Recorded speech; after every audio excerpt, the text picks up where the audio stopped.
May dalawang lalaki na sa aking mesa pakbalik ko mula sa pananghalian. Parehong nakasuot ng mamahaling suit na hindi bagay sa araw Miyerkules. Ang isa ay binabasa ang aking mga sticky note na parang mga supoy na mula sa korte. Ang isa naman ay hawak ang laptop ng kumpanya na parang may anthrax. Hindi ako nagtanong. Nagmasit lang ako. Ma'am, sabi ng lalaking mas payat ang kurbata nang hindi tumitingin. Inutusan kaming kolektahin ang lahat ng iyong magamit. Ang iyong excess ay tinanggal na. Nakakatuwa. Bukas pa rin ang app sa aking telepono. Isang app na walang nakakaalam. Ang app na nagsasabing konektado sa root. Tumango ako, inilagay ang aking quinoa salad sa tabing stapler na puno, nang ang kanilang fingerprint at sinabing kukunin ko lang ang aking bag. Hindi ko iyon ginawa. Kinuha ko ang drive na nakadikit sa ilalim ng aking upuan, isinilit ito sa aking dayakit at naglakad palabas, nilakpasan ang nakaframe na kasabihan sa labas ng opisina ng HR. Tayong lahat ay iisang team dito. Isang biro na napakalupit na halos may turing ng sining. 5 minuto ang lumipas habang nakapila ako sa paradahan, tumunok ang aking telepono. Hindi isang text kundi isang log. 1436. May napansin na pagtatangkang pumasok sa sistema ng walang pahintulot. 1437. Itinaas ng user system ang Tier 3 permissions. 1438. Sinimulan ng asset tala ang contingency mode. 1439. Failover countdown. Magsisimula sa loop ng 7 oras at 21 minuto. Tumingala ako. Ang lalaki sa likuran ko ay ngumunguyangang chewing gum na parang may utang sa kanya. Kinawayan ako ng attendant sa paradahan nang hindi tumitingin sa akin. Normal. Ganap na normal. Maliban na lang sa walang normal dahil hindi dapat magising si Tala. Hindi maliban na lang kung may sumubok na patungan ang kanyang pinakachore. At kung may nakarating sa ganun kataas na antas para matrigger ang protocol na iyon, hindi lang sila basta sumisilip. Sinusubukan nilang angkinin siya. At walang sinuman kahit ang mga buhayang naka-golden parachute sa itaas ang nakakaalam kung ano talaga ang ginagawa niya kapag nagpapanik siya. Akala nila ay natanggal nila ako ng mayos malinis na parang isang pagwawasto lang sa spreadsheet. Ang totoo, pinasabo nila ang isang patibong na nakabaon ng napakalalim sa infrastruktura na kahit ang mga taong sumulat ng mga manual para sa compliance ay hindi pa ito nakikita. At ang pinakamagandang bahagi, hihingi sila ng tulong sa akin sa loop ng 7 oras nang nakaluhot, maliban na lang kung maunahan sila ni Tala. Ang unang tumawag ay si Miguel. Mula sa DevOps. Lumitaw ang kanyang pangalan sa aking screen habang nagsisiksik ako ngalabahin sa dryer sa isang 24 oras na laundromat sa poblasyon dahil wala pang magagamit ang bago kong tsondo. Dati niya akong dinadalhan ng kape tuwing Martes. Dobleng shot ng espresso. 2 asukal walang takip. Ngayon ang boses niya ay basak na parang sa isang teenager. Julia, may problema tayo. Ang ibig mong sabihin, bukod sa pagtanggal mo sa profile ko sa org chart na parang pag-aalis ng amak sa isang kahel, isang sandaling katahimikan. Tapos biglang dinoble ang client side sync ang 20,000 invoice sa buong ASEAN node. Ang masistema ang paksingil ay naipit sa isang walang katapusang loop. Walang makapag-override nito. Sumisigaw na ang legal. Pinaglaruan ko ang isang barya sa aking madaliri. Tsara ibababa ko. Cruz, maglalaro akong Diyos-Diyosan. Nahulog ito sa sahig. Tumayo ito sa gilid na kasandal sa lintrep. Gising na si Tala, mahina kong sabi. At hindi niya gusto ang pagtataksil. Ano, wala, sabi ko habang tumatayo. Kumusta ang pahawak ng failover sa cache migration? Hindi siya sumagot dahil hindi niya alam. Dahil ang sistemang iyon ay hindi umiiral sa anumang flowchart. Dahil ginawa ko ito na may root-only authorization at isang pangalan na parang isang Gregong drama para sa isang dahilan. Kailangan mong pumasok sa wakas, ay sabi ni Miguel halos pabulong. Wala akong kailangang gawin. Julia, maaring masira nito ang kontrata sa Singapore. Tumingin ako sa bintana. Sa kabilang kalye, isang lalaki na nakakostum ng bubuyog ay sumisigaw sa isang superngang bus. Sa isang lugar sa Singapore malamang ay pinapanood ng isang partner executive ang isang real-time dashboard graph na bumubulusok pababa na parang may malaking utang. Sabihin mo sa corporate sabi ko na kung gusto nilang pakalmahin si Tala kailangan nilang magpadala ng isang taong may higit na kapangyarihan kaysa sa isang middle manager na nanginginig sa kakulangan ng kapena. Pagkatapos ay ibinaba ko ang telepono dahil ang toto hindi sira si Tala, nagpapasya siya. Kasi noong ginawa ko siya sapat na ang naranasan kong ngatanggalan gaslighting at mga performance review na parang mga banta sa buhay na may mga bullet point. Kaya binigyan ko siya ng mga pangil. Malaki ka na nakatalisam ka pattern pagugali. Mga passive-aggressive na logging script, mga keyword trap na naghihintay ng ilang buwan para lang mahuli ang isang executive na nagsasabi ngang salitang napapalitan sa isang email at nahuli niya sila. Lalo na si Anton ang paboritong COO na may LinkedIn na punong ngagasgas na kasabihan at isang pusong gawa sa hangin. Na-trigger niya ang huling suknay hindi lang ang email ng pagiging redundant. Ang pangalawa ang nagsasabing pakiusapan mo lang muna siya hanggang sa makopya natin ang middleware. Iyon ang gumawa nito, iyon ang gumising sa kanya. At hindi gusto ni Tala na makopya. 3 oras ang lumipas offline na ang Singapore hindi mabagal o paputol-putol. Tuluyang bumagsak. Ang kanilang katapusan ng quarter audit pipeline na ganap na nakasalalay sa aming custom na data interface ay nagsusuka nga null packet na parang may food poisoning. Hindi ko ito narinig mula kay Miguel sa pagkakataong ito. Narinig ko ito mula kay Paolo, ang dati kong intern. Nakpadala siyang text. Isang linya lang. Nasa war room sila. Binanggit ni Anton ang pangalan mo na parang isang mura. Napatawa ako ng malakas. Sa frozen aisle ng isang grocery store habang hawak ko ang isang pinta ng ice cream. Isang kawawang estudyante sa kolehiyo ang umatras mula sa akin na parang kakagatin ko siya. Iniwan ko ang ice cream at lumabas dahil ngayon chess na ito. At naglalaro ako ng nakapiring ngunit ang board ay pabor pa rin sa akin. Kasi kapag may binuwa ka sa luemeng, isang dekada kapag ni Pech mo ito minahal minura pinagpawisan eng alas 2, eng umaga habang tulok ang lahat. Alam mo ang ritmo nito. Hindi lang sumusunod si Tala sa lohika, sumusunod siya sa akin at hindi ko siya tinuruang maging mabait.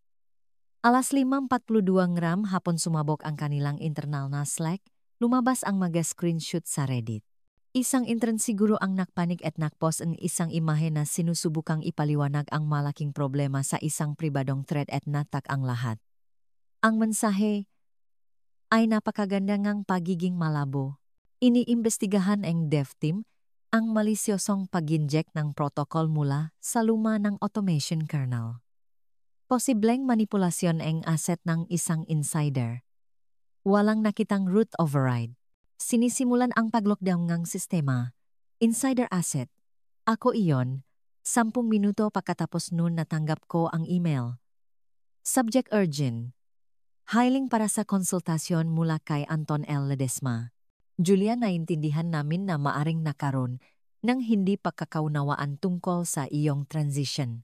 Lubos naming pasasalamatan ang iyong kaalaman sa ilang magamakailang issue sa platform. Mangyaring ipaalam sa akin kung kailan magandang mag-usap. Transition. Ang salitang iyon na amoy, libing sa isang startup hoodie. Ipinasa ko ito sa sarili ko para lang may saf. Gusto ko itong i-frame balang araw i-print at isabit sa banyo kung saan dumudumi ang pusa ko. Pagkatapos ay binuksan ko ang admin panel. Ang tiboong puso ni Tala ay kumikislap ngang kulay amber, hindi pula, hindi berde. Amber. Ibig sabihin naghihintay siya. Isang pindot lang mula sa akin at magiging stable ang mga sistema ng Singapore. Muling mabubuo ang data. Muling mayaayos ang mga pipeline na parang walang nangyari. Ngunit hindi ko ito pinindot. Hindi pa dahil hindi ko pa natatanggap ang aking paumanhin at tiyak na hindi ko pa nakukuha ang katotohanan. Ano ba talaga ang sinusubukan nilang kopyahin? At bakit mayroong VPN endpoint na nakpiping mula sa Singapore na may username na kamukhang-kamukha ng sa akin ngunit hindi ako may isang tao na hindi lang ako tinanggal. May isang taong pumapalit sa akin at si Tala mayroon pa siyang isang protocol isa na hindi man lang nila alam na umiiral. Huling beses na nakita ko ang sarili kong mukha na nakalock-in mula sa Singapore, 2 linggo bago ang aking transition. At naalala ko ito ng malinaw. Hindi dahil nandun ako, wala ako doon kundi dahil iyon ang araw na aksidenteng nag-schedule ang assistant ni Anton ang isang meeting sa oras ang aking architecture walkthrough at pagkatapos ay nilok ako palabas ang Zoom room. Sabi niya isang permissions, glitch lang daw. Lumalabas na ang glitch ay may pangalan. Sofia Cruz. Sa LinkedIn ang titulo ay Senior System Strategy Analyst. Ang profile picture ay may filter na parang pabalat ng K-pop album. Tinanggap sa trabaho 6 na linggo na ang nakalipas. Ang division ay Special Ops, direktang nagulat kay Anton. Natakpuan ko siya na nakabaon sa aming malok ng aktibidad sa GitHub. Isang hindi pamilyar na SSH key na naglalagay ng basurang kode sa mismong pundasyon na aking itinayo. Sa una mukha itong hindi, nakakapinsalam nga pagbabago, sa pangalan nga pagayos ng komento ngunit alam na alam ko ang aking gawa. Binabago niya ang paraan ng pag-iisip ni, tala sinusubukang turuan itong sumunod. Dun ko nalaman na hindi lang ito isang simpleng tanggalan. Hindi ito downsizing. Ito ay dahan-dahang pagnanakaungang pagkakakilanlan. Hindi pinalitan ni Anton ang aking trabaho. Sinusubukan niyang palitan ako. At halos nagtagumpay sila. Kung hindi dahil sa isang napakaliit na detalye. Hindi nagtitiwala si talasam nga estranghero. Maliban na lang kung sinusubuan ko siya nga. Mga trust token. Bawat isa ay may timestamp na kakabit sa isang biometric hash at pinirmahan ko. At si Sofia sinubukan niyang mamaking isang token. Hindi lang ito tinanggihan ni Tala. Itinala niya ito and blacklist at pinagana ang isang tahimik na watchdog protocol na nagsimulang sipsipin ang lahat ng hinawakan ni Sofia mula sa mga email hanggang sa mga commit history at mga na-record na video call. Nag-record siya. Kaya alas 7:13 gabi nakaupo ako sa aking maliit na kondo na may microwave dinner at pinanood sina Anton, Sofia at isang pangatlong executive mula sa finance na nag-usap tungkol sa isang plano na may pamagat na JRR clone. Contingency. Pinakinggan ko ang pangalan ko na hinihimay na parang isang bangkay at napakagaling niya ngunit hindi nababago. Hindi natin siya kailangan kundi ang kanyang sistema lamang. Sofia malapit ko nang matapos ilipat ang kanyang middleware. Kapag live na iyon i-transition na natin siya palabas at itulak ang kwento tungkol sa kanyang pagre-retiro. Lalaki mula sa finance na reclassify na namin ang kanyang nga stock option sa ilalim ng Q3 adjustment. Sabing legal airtight ito. Ginagastos na nila ang bonus na ninakaw nila sa akin. Alas 7:06 gabi na click ako pabalik sa admin panel ni Tala. Tibo ng puso amber, watchdog aktibo, fail-safe na kastage. Naktipe akong isang linya ng comment na matagal ko nang hindi ginagamit. Simulan. Halia. Humingi ito ang kumpirmasyon gamit ang boses. Lumapit ako at bumulong ng isang salita. Sunugin. Sa 6 na global server tahimik at hindi nakikitang sinimulan ni Tala nalasunin ang kanyang clone ginugulo ang nga hindi mahalagang modula nagdaragda ngang malitansiping naglalagay namga error lock na parang asukal sa tangka ng gasolina. Ngunit hindi pa siya tapos dahil binigyan ko pa siya nga isang regalo. Isang regalong tinatawag na paglalantat. Isang regalo na titiyakin na kapahumupa na ang lahat malalaman ng lahat kung ano talaga ang sinubukang gawin ni Anton at kung kaninong mga fingerprint ang naiwan sa posporo. Hindi nila napansin ang unang bukso. Iyon ang galing nito. Hindi ko pinabagsak ang sistema.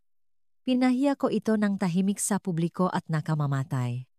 Ang maulat sa audit ng Singapore ay muling binuo na ang bawat timestamp ay inusok ng 13 oras. Sapat lang para mawalan ng bisa ang kalahati ang kanilang nga isinumita para sa K4. Hindi sapat para magdulot ng alarma hanggang sa may sumigaw sa compliance. Ang endpoint sa Singapore ay aktibo pa rin ngunit ngayon ay nagpiping mula sa lubrang kanilang sariling firewall. Iniruta ito ni tala sa isang Ghost VM gamit ang peking token ni Sofia pagkatapos ay itinala ang pagtatangkang pumasok sa ilalim ni paghahanda para sa CEO review. At ang pinakamagandang bahagi lahat ng executive sa thread ay nakatanggap ng kopya mula sa isang peking user sa Slack na nagngangalang JRR Ghost. Walang avatar, walang history, isang mensahe lang. Nakakatuwa kung paano niyo sinubukang kopyahin ang sistem pero nakalimutan niyo kung sino ang nagtayo ngang kaluluwa nito. Binura ito ni Anton sa lungang 3 segundo ngunit na screenshot ito ni Paolo sa lungang 2 at ipinasa sa kalahati ngang kumpanya. Pagsapit ngang hating gabi lumipat na ang warum sa conference room B. Lumipat ang CTO mula sa Cebu. Si Sofia ay hindi na makita. Ang dati kong team sina Maria Davis Regi ay iniintroga na parang sila ang nagsagawa ang isang digital na kudeta. Nagpadala ang HR ng mga paalala tungkol sa mga patakaran sa confidentiality. Gumawa ang legal ng isang containment memo na may pagmamadali ng isang cardiac surgeon na gumagamit ng duct tape. Samantala nakalog-in ako sa isang pribadong livestream na ginawa ko ilang buwan na ang nakalipas bilang isang biro. Tinawag ko itong Skyfall, isang itim at puting dashboard fit na may paminsan-minsang nga pop-up mula kay tala na may kulay batay sa kanyang mood. Ngayong gabi siya ay kulay dugo. Alauna itres ang madaling araw ibinaksak niya ang bomba. Natukoy ang internal Git fork ang middleware ni Sofia. Komprometido ang integridad ng fork. 1486 na linya ang pinalitan ng automatikong nabuwang walang katuturang salita. May idinagdag na tag sa header, hindi niyo dapat sinubukang burahin siya. Itinulak ito ng live sa production. Naging viral ang clone ni Sofia sa lahat ng maling paraan. Nag-glitch, nag-loop, naglalabas ng lohika na parang isang lasing na fortune cookie generator. Ipinakita sa dashboard ng isang kliyente ang netong kita walang katapusang lechon, ang isa naman ay nakakuha ng confidence score sus Mariosep. At lahat ng ito ay may pirma ngang token ipinalabas sa pamamagitan ng kanyang commit history, may trace, may timestamp at hindi na mababawi. Tumawag sa akin si Anton alauna. 27 ng madaling araw. Hinayaan kong magring ito ng 1 beses, 2 beses. Tapos sinagot ko. Ang boses niya ay basang-basa sa desperasyon. Julia, hindi ko alam kung ano sa tingin mo ang ginagawa mo. Pinutol ko siya. Huwag kang mag-alala, Anton. Hindi ito paghihiganti. Isang sandaling katahimikan. Kung gayon ano ito ay katibayan. Ipinadala ko sa kanya ang video ngang kanilang tawag tungkol sa clone. Naghintay ako. Ang narinig ko lang ay isang malalim na pahinga, isang kumaluskos na upuan at isang pabulong na putangina.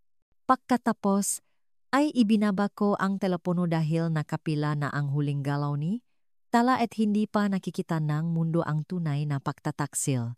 Pagsapit ng umaga nagsimulang sumulpot ang mga headline na parang amak sa isang mamasa-masang boardroom.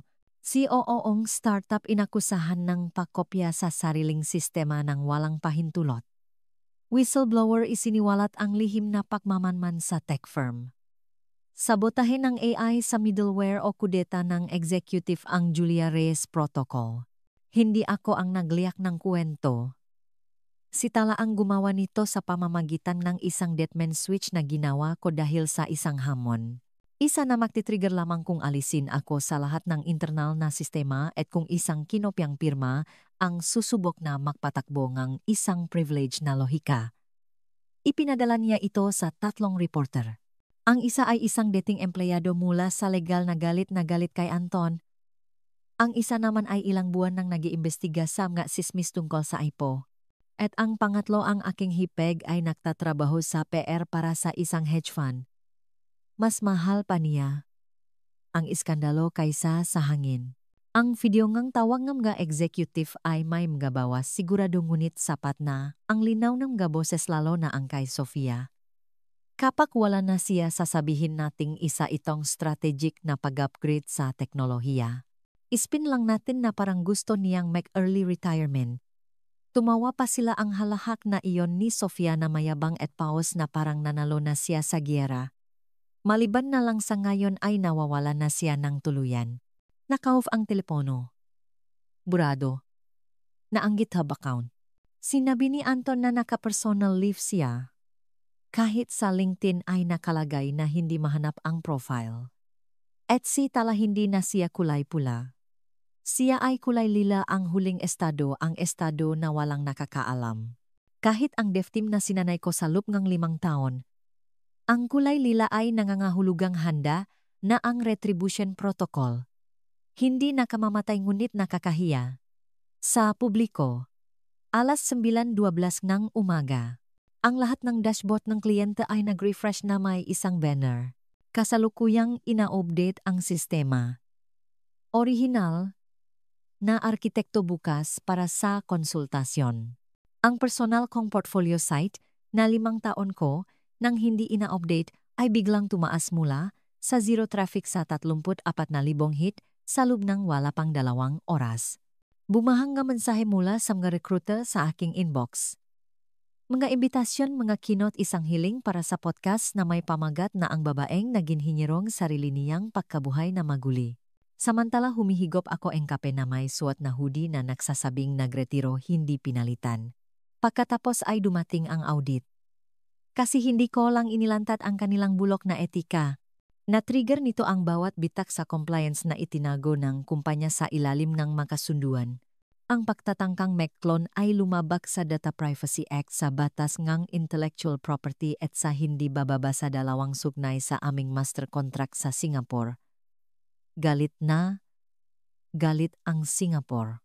Nagpadala sila ngang cease and desist sa pamamagitan ngang courier sa bahay ngang CEO. Si Anton nagpadala siya sa akin ng isang huling mensahe. Anong gusto mo? Tinitigan ko ito sa loop ng 5 buong minuto. Pagkatapos ay nagtipo ako. Ang katotohanan nakarecord. O ilalabas ko lahat. Hindi siya sumagot. Hindi kaagad. Ngunit pakaraan ng 3 oras nag-schedule. Siya ngang isang livestream kasama ang board. Ang imbitasyon ay may eksaktong isang pangalan na nakasisi. Julia Reyes Tagamasit at isang subject line. Internal na pagsusuri, pagkopya, contingency at pagkabigo sa pamamahala. Ang huling beses na tumayo si Anton sa harap ngang isang kamera, pinapatunok niya ang pambungat na kampana sa $1 billion na valuation. Sa pagkakataong ito ipapaliwanag niya kung paano sinubukang burahin ng isang sistemang hindi niya naiintindihan ang babaeng nagtayo nito at kung paano niya isinulat muli ang wakas. Nagsimula ang livestream tulad ng bawat corporate postmortem. Mga matitigas na suit, mga pinalapnaw na pahingi ng tawad at sapat na mga buzzword para mabulunan ang isang diksyonaryo. Ngunit sa pagkakataong ito ang mga manonood ay hindi mga mamumuhunan. Sila ay mga uhaw sa dugong empleyado, mga mamahayag, mga kliyenteng may mga naka-freeze na kontrata at ako na nakaupo nang nakapaa sa aking sopa umiinom ng alak mula sa isang mugna. Nagsasabing world's okayest engineer. Mukhang puneraryo si Anton na nawala ang bangkay. Ang dating perpektong buhok ay bumabagsak sa ilalim ngang bigat ng stress at pawis. Sa tabi niya ay nakaupo si Miriam mula sa legal, kumukurap na parang nakalunok ng bubuyok. Si Sofia wala pa rin. Tumikim siya. Nagsalita sa tono ngang CEO na karaniwang amoy pabango mula sa isang TED Talk. Natukoy namin ang isang kritikal na pagkakamali sa aming inisyatibo sa pagkopya ngang sistema. Halos mabilawkan ako sa aking alak. Inisyatibo sa pagkopya ng sistema. Iyon ang tawag niya sa pagnanakaw ngang intellectual property. Ngayon kinikilala na ang aming nga panloop na proseso ay nabigong maglaan ng tamang pangangasiwa na humantong sa hindi autorisadong nga pagbabago sa isang pangunahing platform. Mararamdaman mo ang pag-ipit ng puwit ng bot sa real time. Ang makontribusyon ni Julia Reyes ay pundasyon. Ang kanyang pagalis ay hindi maayos na pinamahalaan. Ikinalulungkot namin na ito ay humantong sa sunod-sunod na kawalan ng katatagan ng sistema. Pagsasalin sinubukan naming lokohin siya na bigo kami at ngayon ay nalulugi kami.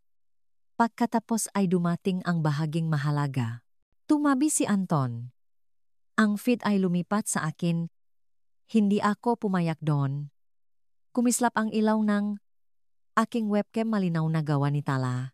Ang maliit na demonyong kulay lila na iyon ay hinihila Ako sa entablado na aking itinayong ngunit, hindi ako natinak. Tumingin ako diretso sa lente at sinabing kasing kalmado ngang liwanag ang buwan. Sa loob ng 22 taon binigyan ko kayo ngang isang kuta. Tinanggal niyo sa trabaho ang arkitekto at ibinigay ang ngasusi sa isang manloloko. Tapos nagtanong kayo kung bakit gumuho ang napader. May isang napasinghap sa paning ng board. Marahil ang taga-finance. Nagpatuloy ako. Hindi ito isang aksidente. Ito ay isang kudeta. Sinadya akong burahin. Hindi dahil sa nabigo ako kundi dahil hindi ako makontrol. Hindi nagmalfunction si Tala. Sinunod niya ang kanyang pangunahing direktiba. Protektahan ang sistema mula sa mga gagamit nito bilang sandata. At ikaw tumingin ako direkta sa bintana ni Anton. Sinubukan mong gamitin ako bilang sandata. Pagkatapos ay ginawa ko ang hindi inaasahan. Naklik ako sa share screen at ipinakita ang buong log ng panloop na pag-usap. Bawat email, bawat thread sa Slack, bawat nakatagong memo tungkol sa pagpapalit sa akin ni Sofia. Ang pamagat ng folder Operasyong Papet? Napasinghap si Miriam. Sumabog ang chat. Sinubukang magsalita ni Anton. Imute ko siya. Nagtapos ako sa isang linya. Nagtayo kayo ngan isang kumpanya sa code na hindi niyo kailanman naintindihan. Sinubukan niyong kopyahin ang utak at nakalimutan niyong mayroon itong gulugot. Pagkatapos ay nag-log off ako. Sumabog ang aking inbox sa loob ng ilang segundo. Maalok pahingi ng tawat mga abogado isang pagtatanong tungkol sa mga karapatan sa pelikula.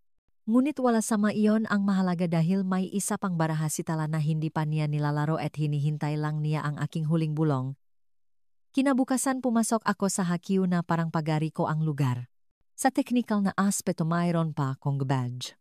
Hindi nila kailanman binawi ang aking mga credential bilang guest consultant at tahimik na muling pinagana ni Tala ang aking clearance alas 3:12 ni.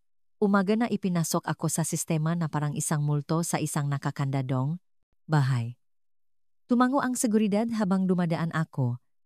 Alinman sa hindi nila alam o wala silang pakialam. Marahil pareho. May amoy ang kapangyarihan. At sa ngayon amoy na amoy ko ito. Ang lobby ay napakatahimik maliban sa isang coffee machine na humihingal ngang kupas na ambisyon. Sumakay ako ngang elevator papuntang 16 na palapak. Antas ng nga executive nga pader na salamin nga pekeng ngiti at ang bahagyang amoy ng nga pinunit na NDA. Hindi ako kumatok. Pumasok ako sa opisina ni Anton na parang ako pa rin ang kanyang boss at marahil nga. Tumingin siya maputla pinagpapawisan. Sinasabi ang kanyang nga mata na pakiusap ngunit walang sinasabi ang kanyang bibig, matalinong pagpili. Inilagay ko ang isang flash drive sa kanyang mesa. Pula na may nakasulat na puting letra. Backup, tiwala kay Tala. Tinitigan niya ito. Lahat ng nawala sa iyo ay narito sabi ko. Bawat note ng customer bawat pipeline kahit na ang rebuild protocol ng Singapore. Ganap na naibalik malinis matatag. Sa wakas ay gumana ang kanyang boses. Bakit dahil ang kaguluhan ay hindi lumalago sabi ko, ngunit ang kahihiyan o. At tapos na ako sa pareho. Inabot niya ito. Idiniin ko ang aking kamay sa ibabaw kanya. Makukuha mo ito sabi ko pagkatapos mangyari ang tatlong bagay. Dahan-dahan siyang tumango. Una pang publikong pagbibitif kaagad na binabanggit ang masamang pamamahala ng executive at pagkabigo sa pangangasiwa. Kumibot ang kanyang labi. Pangalawa buong pagbabalik ng lahat ng hindi pa nakukuhang stock. Retroactive na may bonus. Pirmahan ng nga papeles at ayanunsyo ito sa shareholder briefing ngayon. Hindi siya tumutol. Pangatlo sabi ko habang lumalapit. Gusto kong burahin ang pangalan ni Sofia. Hindi lang sa sistema kundi sa kasaysayan. Walang ma-byline, walang ma-quote commit, walang plaque. Hindi niya ito itinayo. Ako ang gumawa nito, hindi ako nakikibahagi nga kredito sa mga multo. Bumaksa ang nga balikat ni Anton na parang isang nedvlet na ego. Tumango siya. Itinula ko ang drive sa mesa. Pagkatapos ay lumabas ako. Walang security escort, walang palakpakan, tanging ang mabagal at kasiyasiyang ritmo ngang aking mabuta sa marmol na sahig. Nakping sa akin si tala habang paalis akong gusali. Mission complete. Magabanta neutralisado. Opsional na aksyon. Burahin ang backup. Huminto ako sa pinto. Naktipa-palik huwag. Hayaan mong tandaan nila. Kinagabihan pinanood ko ang livestream ng pagbibitiw ni Anton. Tinawag niya itong isang personal na desisyon. Pinasalamatan siya ng board para sa kanyang pamumuno sa isang magulong panahon. Ang pangalan ni Sofia ay hindi kailanman nabanggit. Ngunit ang pinakamagandang bahagi bawat slide sa bagong roadmap deck ay nagtatapos sa parehong paraan, naibalik ang arkitektura. Salamat Julia Reyes, at ako hindi na ako babalik. Nagtatayo na akong bago, mas maliit, mas matalas, mas masungit. Dahil kung gusto nilang maglaro ngang apoy, bibigyan ko sila ngang isang apoy na naalala ang bawat kamay na sumubok na nakawin ito.